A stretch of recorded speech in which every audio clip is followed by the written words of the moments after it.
Bom, apesar dele dispensar apresentações, vou aqui cumprir o protocolo. Além de ser meu amigo, muito querido, Ernesto foi jornalista da Rede Globo por mais de 40 anos, né? Se aposentou recentemente, com uma carreira brilhante, matérias que a gente certamente não vai se esquecer pela qualidade, pela profundidade e pelo profissionalismo com o qual ele sempre lidou com esses assuntos. Ele também é da USP, mas lá do campus, ele fez ECA, né? A mais de, não vou ficar denunciando a idade dele, mas já faz um tempinho. E é isso, a gente pensou, por conta de, não só por conta desse documentário, mas de toda a dedicação e da preocupação do Ernesto com o meio ambiente, com essas alterações climáticas que a gente tem sentido na pele, né? Temos amigos aqui do Rio Grande do Sul, um inclusive do nosso grupo que não poderá estar presente, já vou tomar aqui o lugar e explicar que o Eduardo Gaelzer não pôde vir porque o Otávio está internado, ficou na UTI alguns dias, então segue internado, sem previsão de alta ainda, por isso que ele não está. E a gente optou, ele acabou mesmo diante de todo esse problema pessoal, ele se dedicou, fez uma gravação com muito empenho, tenho certeza que vocês vão gostar muito. Ele está muito triste de não estar aqui conosco, né? Porque, além de tudo, ele queria estar aqui para conhecer o Ernesto e ouvir o Ernesto. Então, eu vou passar a palavra para o Ernesto, acho que a gente franqueia um pouquinho a palavra para o Ernesto explicar um pouquinho do documentário, como a gente conversou um pouquinho ao telefone, e depois a gente vai fazer algumas perguntas para o Ernesto em razão de toda a pesquisa que ele fez, de toda a abordagem que ele fez durante a elaboração desse documentário, né, que foi bastante intenso, né, Ernesto? Muito frio, muita dedicação. Então, vou passar a palavra para você falar um pouquinho. Eu só esqueci de uma coisa, né, gente? O Ernesto Pessoa, né? O Ernesto Pessoa é casado com a Sandra, tem 3 filhos, Bernardo, Frederico e Elisa. Tem uma netinha chamada Sara, né, que já está crescida. E é isso. Não, tem muito prazer. Tem bons amigos. Muito prazer. Bom, eu agradeço imensamente o convite da Manu, do grupo aí de estudos, e estou aqui muito honrado de estar diante do professor Nelson, nesse ambiente tão solene até, e eu não sou nada solene, vocês vão perceber já já, e eu não só não poderia recusar o convite, porque a querida amiga Malu, que nunca me faltou, inclusive nas nossas andanças em Mendoza e tudo mais, né? Ela nunca negou, né, a ajuda, o apoio, né? E porque também é uma honra estar de volta à alma mater, né? A Universidade de São Paulo, bem ou mal, me deformou, e eu sou resultado, em certa medida, do que eu estudei ou não nesses bancos tão vetustos. Muito bem. Eu gosto de começar minhas conversas, que eu até procuro não chamar de palestras, com o público, e eu tenho sido muito convidado em função desse documentário para falar sobre mudança climática, e eu começo já com um caveat. Eu não sou pesquisador, não sou militante da causa ambiental, sou um jornalista e que ao longo de mais de 4 décadas trabalhou na TV Globo, e lá eu tive a oportunidade de visitar muitas situações e ser testemunha de muitos momentos e locais importantes que pouca gente tem chance de visitar, e me sinto na obrigação de repetir, de ser portador de um alerta, né? O que eu vi não pode ficar só comigo, isso tem que ser compartilhado, porque isso diz respeito a todos nós, às nossas futuras gerações, e acho que se eu puder plantar em cada conversa dessas um pouquinho de preocupação com a questão ambiental, nos ambientes por onde eu passo, eu já me considero assim, prosseguindo na minha missão, que é essa, sempre foi essa, é para isso que eu me preparei, e é para isso que eu eu vivo, né? E, muito bem, a história desse documentário, ele se chama originalmente, com um nome que não foi minha escolha, mas, enfim, quando a gente começa a fazer um documentário, as coisas crescem e tem muita gente envolvida. E esse documentário eu fiz logo que eu saí da TV Globo, no final de 22, começo de 23, e eu saí de lá em excelentes termos, e uma das questões que me ofereceram foi justamente se eu gostaria de fazer alguma coisa em especial. Tal. Eu disse, não, quero revisitar o Ártico, porque eu já tinha estado lá em 1995 e em 2007. Né? E queria voltar, e voltei em 2023. E foi muito rica essa experiência, que são 3 visitas ao Ártico, daí 3 vezes Ártico, mas não só por isso, porque o grupo original que participou dessas 3 expedições consistia de 3 pessoas. Eu, meu cinegrafista, Marco Antônio Gonçalves, e o nosso guia, um biólogo canadense chamado Jim Allen, que é uma pessoa muito interessante, que aparece nesse filme. E ele foi conosco nas 3 vezes. Ele é o cara que viabiliza uma viagem como essa. Né? Essa é uma viagem que envolve riscos básicos. Né? Sobrevivência, por exemplo, a temperaturas extremas, né? Que nós, bichos tropicais, não estamos habituados. Né? Estamos falando, na primeira vez, a gente acampou. Isso é interessante porque mostra um pouco essa linha do tempo. 1995, eu fui para lá em abril, é fácil lembrar, porque era meu aniversário, eu completava 36 anos de idade, imagina, já tive 36 anos de idade, e até comemoramos lá e tal, e a gente fez uma viagem. O objetivo, inclusive, era esse, era muito mais uma expedição, a aventura pela aventura. Vamos mostrar como vive o povo Inuit, que é o nome correto, né, do povo que a gente, de maneira geral, chama de esquimós, e vamos lá conversar com os caçadores, viajar com eles na viagem que eles fazem todo ano, ao final do inverno. Inverno no Ártico significa 4 meses de escuridão total, né, e de frios 40 abaixo de zero.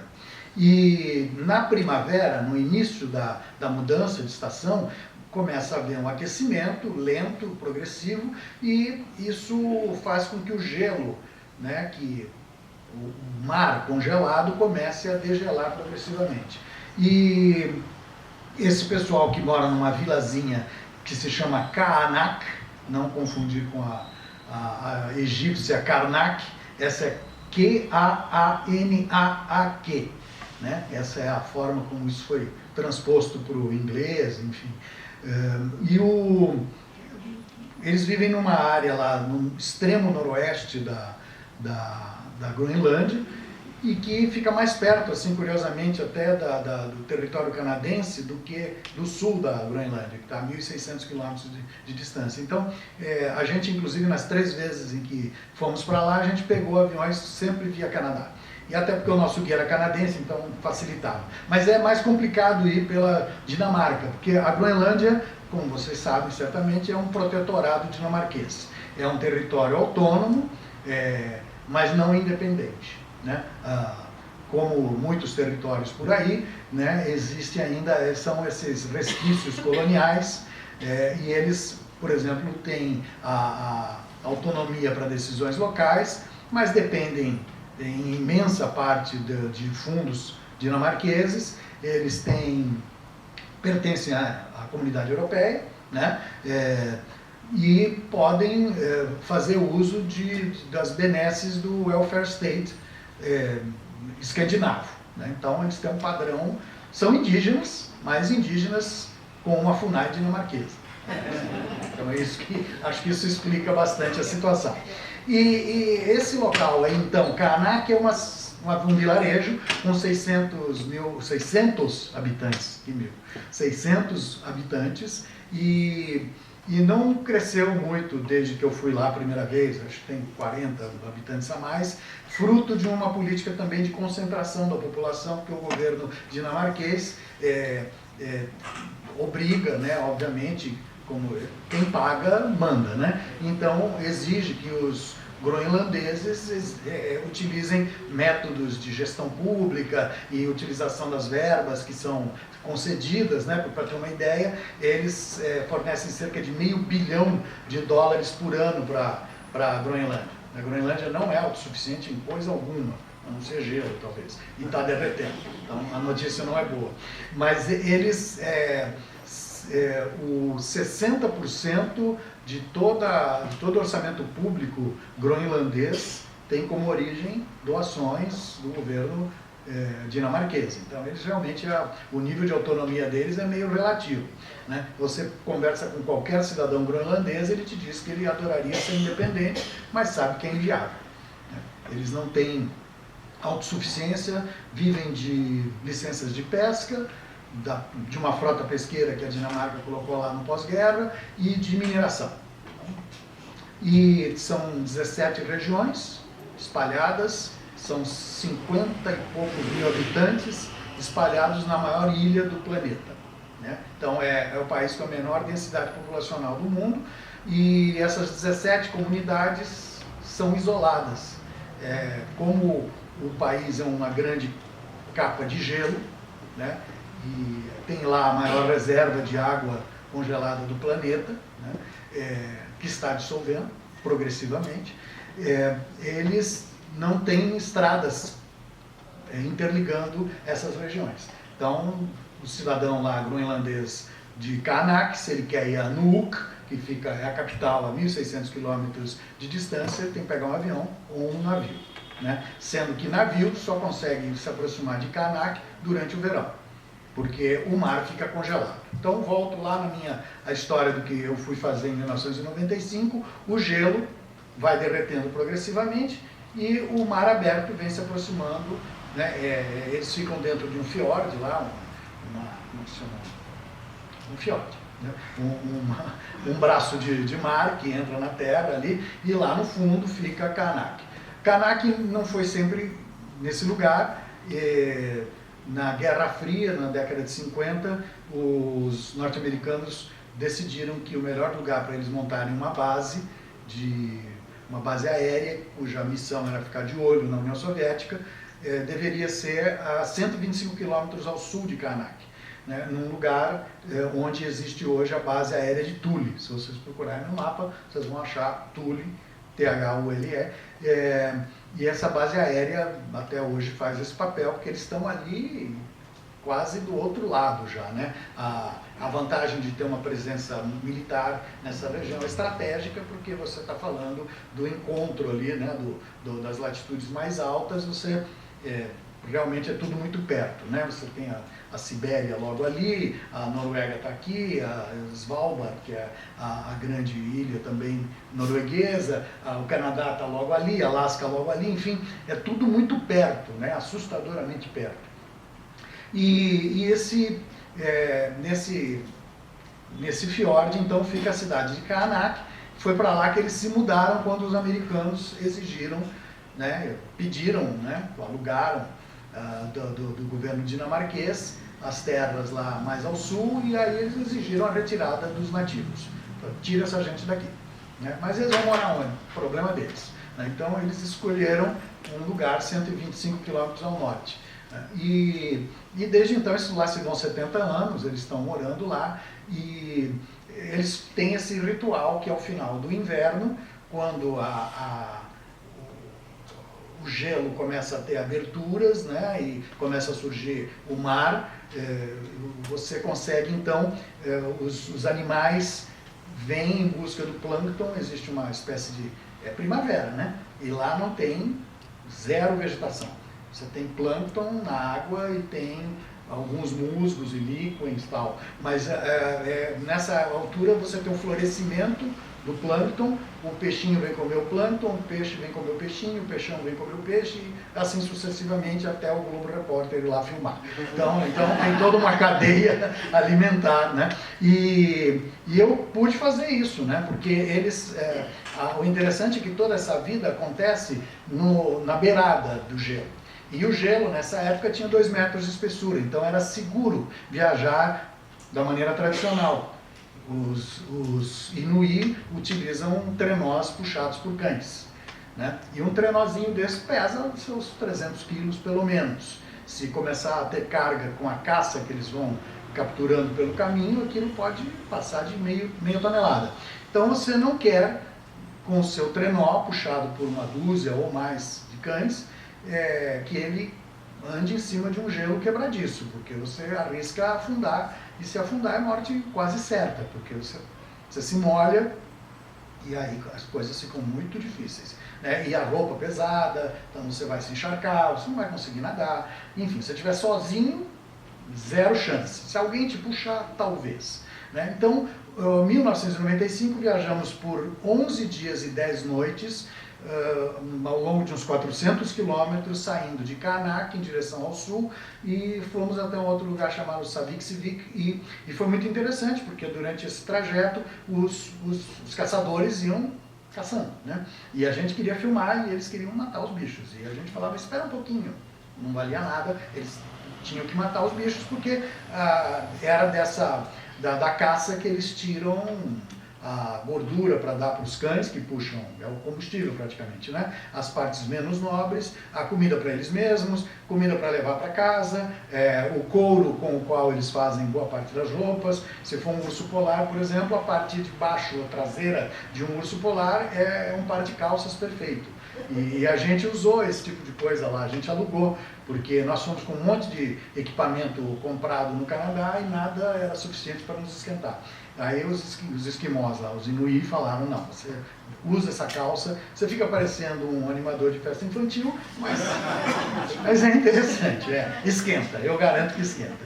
Muito bem, o 2007, 12 anos depois, portanto, da primeira viagem, eu tentei repetir essa expedição. E já tinham me alertado que não ia dar certo. Eu disse, pois tá aí a nossa reportagem. Por que não dá certo? Porque o tempo agora está mudado, a gente não consegue prever, e o início da primavera agora é mais rápido, o aquecimento é mais súbito, e isso faz com que o gelo dissolva mais depressa, a banquisa de gelo onde a gente viaja está mais fina. Eu falei, maravilha, tudo que eu preciso para ter uma história para contar está aí. Fomos de lá novamente, sabendo que não íamos conseguir repetir a viagem.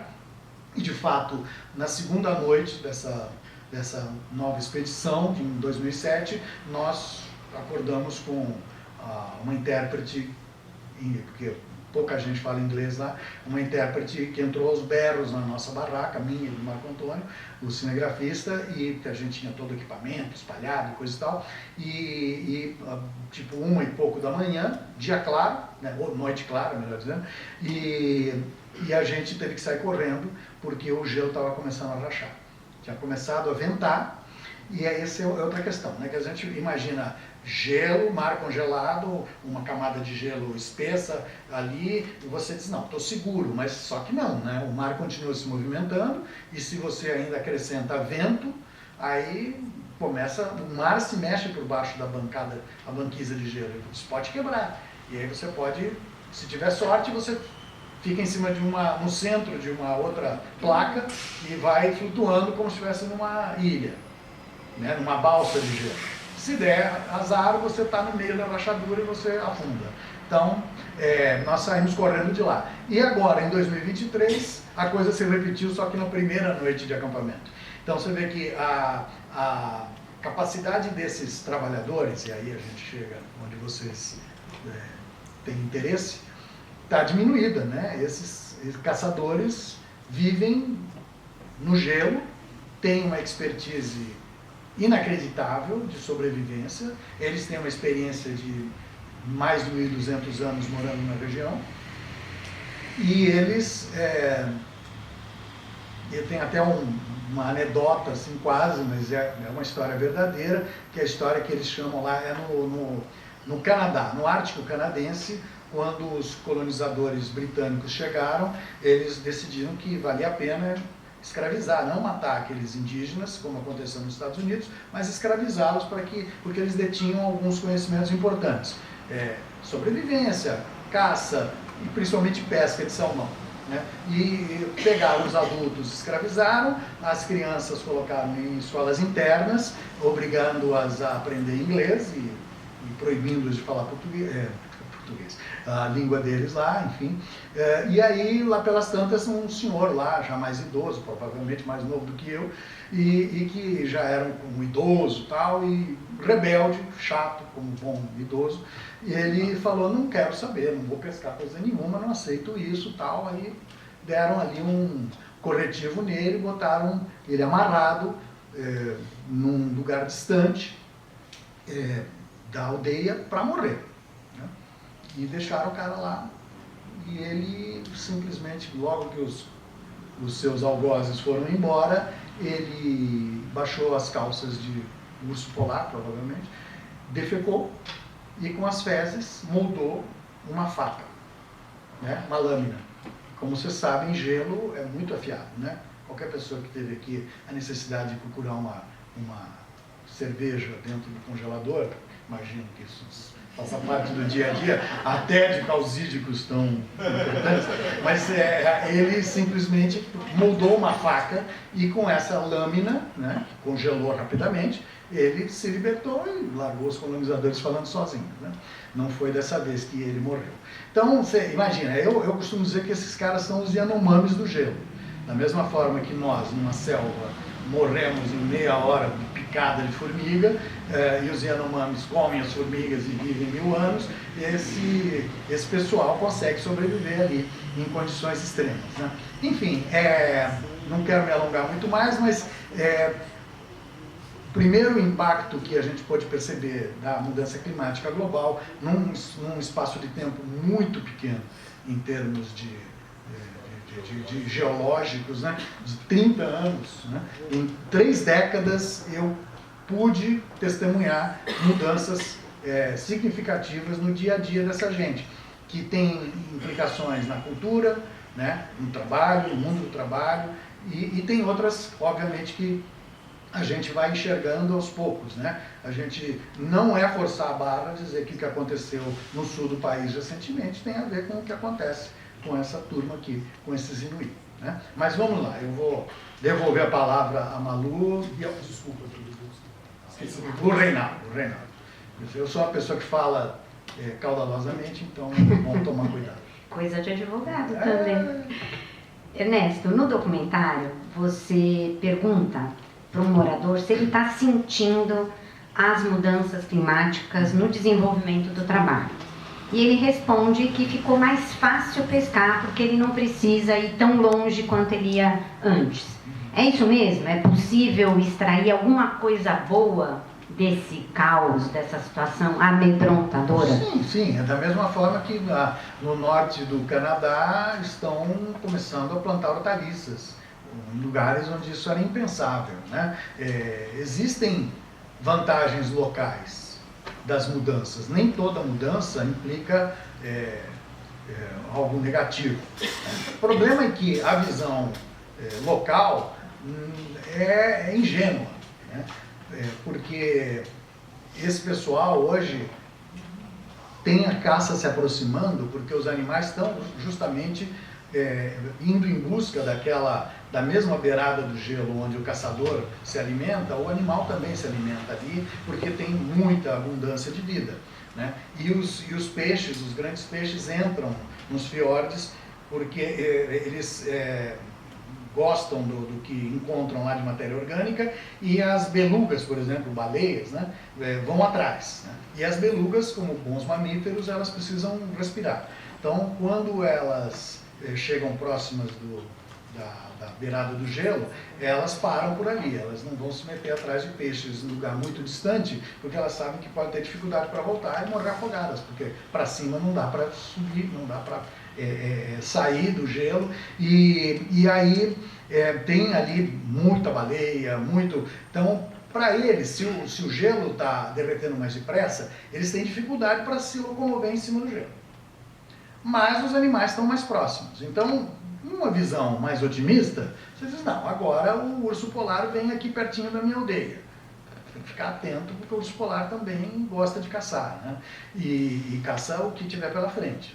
Então, mas o morador ali tem uma visão simplista do fenômeno, né? Mas o norte, assim, se você pegar, tem jornal chamado do Polar, não lembro agora como é que é, enfim, Polar Journal, originalíssimo, e fala de regiões polares e tem uma matéria de 3 de janeiro deste ano, falando do aperto que a população do norte da Groenlândia estava passando dos caçadores e pescadores especificamente, por causa da instabilidade do gelo, da imprevisibilidade do tempo, que é uma característica de muitas regiões. Eu, pelo menos, sempre que tenho viajado, eu sei que vocês viajam muito e todos vêm de lugares diferentes aqui, mas se você conversa com as pessoas ligadas à natureza, o pescador, o agricultor, as pessoas que estão lá fora e não no ar-condicionado,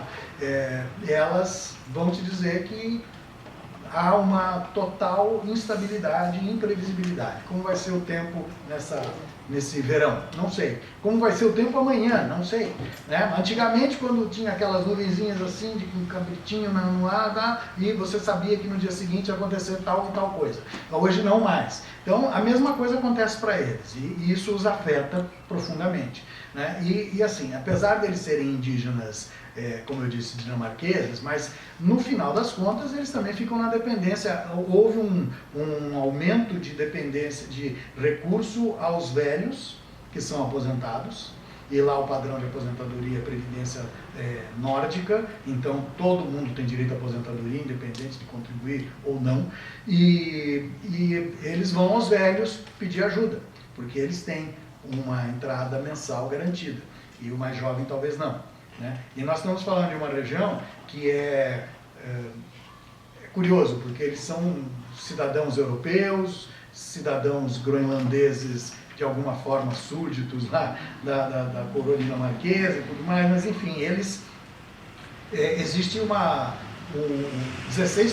da população estão abaixo da linha de pobreza, porque num país de 50 mil pessoas, né, era algo para se resolver facilmente, né? Só que é difícil.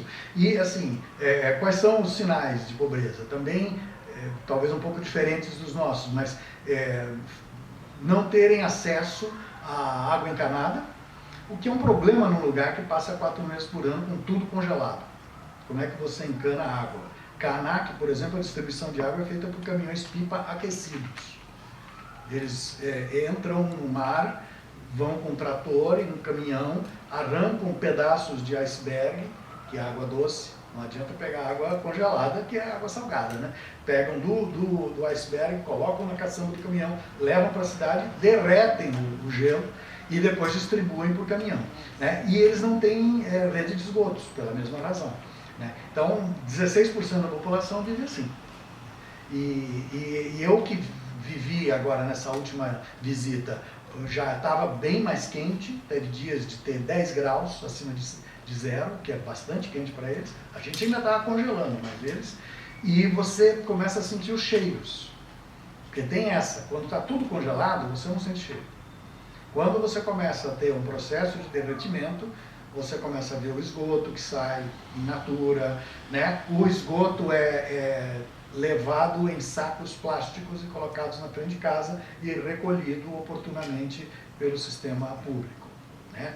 Mas os cães rasgam os sacos plásticos, enfim, eu não quero ser mais explícito, né? Mas, então, a população sofre com aquecimento, né? Numa época tudo era mais frio e você não vivia essas situações, né?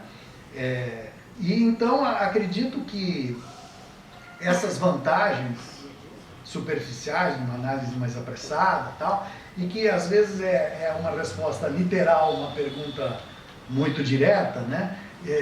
De alguém que obviamente não está acostumado a dar entrevistas, tal. Então o sujeito diz, não, até que é bom, né? Para mim não está tão ruim. Menciona no documentário que na Groenlândia há o sentimento, ou a sensação, ou o próprio efeito da mudança climática é mais sentido do que em outras partes do planeta. Então, isso talvez possa nos ajudar a compreender que em certos lugares a gente vai ter ajustes da relação de emprego de forma mais evidente em outros. Talvez o Brasil, o Caribe não sofra. Seria isso?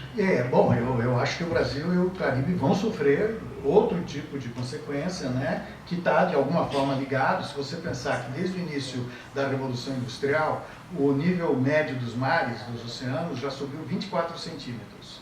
8 deles devido, segundo cálculos, né, dos especialistas, 8 centímetros, ou seja, 1/3, saíram dessas geleiras que cobrem a Groenlândia, né? E é um processo que está se acelerando. Enquanto a temperatura média do planeta se elevou por volta de 1,1 Celsius nas últimas décadas, na Groenlândia, ou no Ártico em geral, isso é de 3 a 4,5%.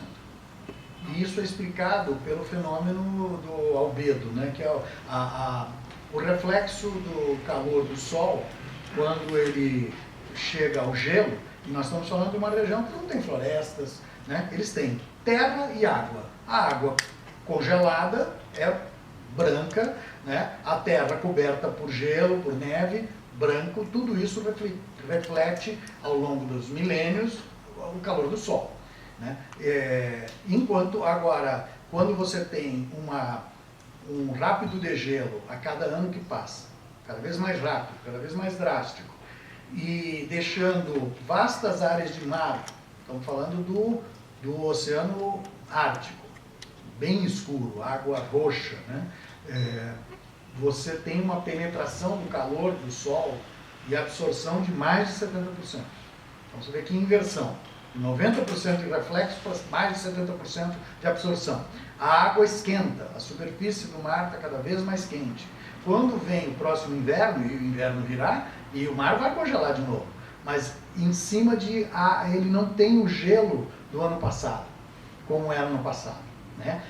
Temos que lembrar, vocês todos lembram de Rasmussen, Shackleton, Scott e outros nomes ilustres da era das expedições, das grandes expedições polares, né? Primeiro em busca do polo, depois da travessia do polo e a tentativa principalmente de encontrar no hemisfério norte uma ligação que eles chamam lá a ligação, a passagem noroeste entre o Atlântico Norte e o Pacífico Norte, né?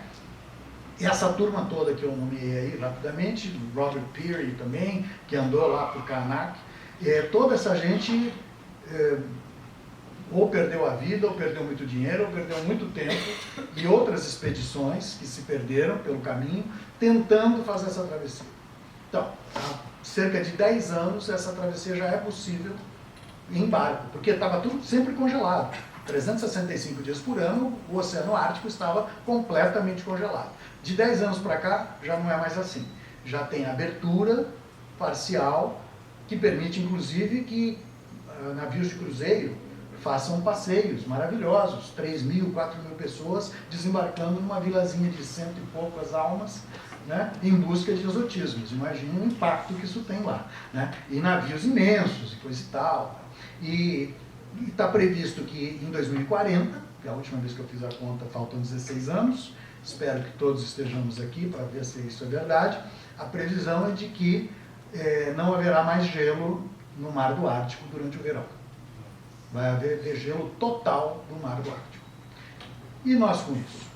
Bom, se a gente pensar que boa parte do que aconteceu no Rio Grande do Sul, por exemplo, pode ser atribuído aos fenômenos El Niño e Laninha, alteração da temperatura da superfície do Atlântico e do Pacífico, quando a gente fala que uma massa de água como o Mar do Ártico simplesmente vai descongelar uma vez por ano durante 4, 5, 6 meses, como não acontecia no passado, então a gente já pode imaginar o quanto teremos de mudança por aí, né? O que nos espera. Então isso vai bater aqui, vai bater mesmo, né? Existem sites que fazem assustadoras simulações com fotos, por exemplo, o Rio de Janeiro, que a doutora Tupinambá representa aqui, né? Copacabana Palace, com 15 centímetros de elevação do nível médio do Oceano Atlântico, a água bate no meio da recepção. Então, para ter uma ideia. Veneza, né? E por aí vai. E a gente falando de elevação média. O problema é que você tem... a média é sempre complicada, né? Para mim vai subir 1 centímetro, lá do outro lado do planeta vai subir 20. Então é muito complicado isso tudo. Existem vilas no Ártico, no Alasca, né? Já tendo que ser transferidas, né? A mesma coisa que está acontecendo no Rio Grande do Sul, com algumas cidades, são cidades que estão sendo transferidas para outros lugares, estão perdendo de 25 a 30 metros de terreno, de solo, a cada verão, né? E também existe o fenômeno do derretimento, não apenas do gelo, que antigamente era perene, eterno, né? Desde a Revolução Industrial não se via isso. Tem o problema do derretimento do que eles chamam de permafrost. Permafrost é um pedaço de solo que permanecia constantemente congelado, mesmo no verão, né? Você chega no verão, a camada de gelo em cima, talvez até derreta, mas o solo era congelado, né? É um solo feito que são feitos os solos por aí, né? Matéria orgânica, terra, restos de animais, enfim, pedaços de vegetação. E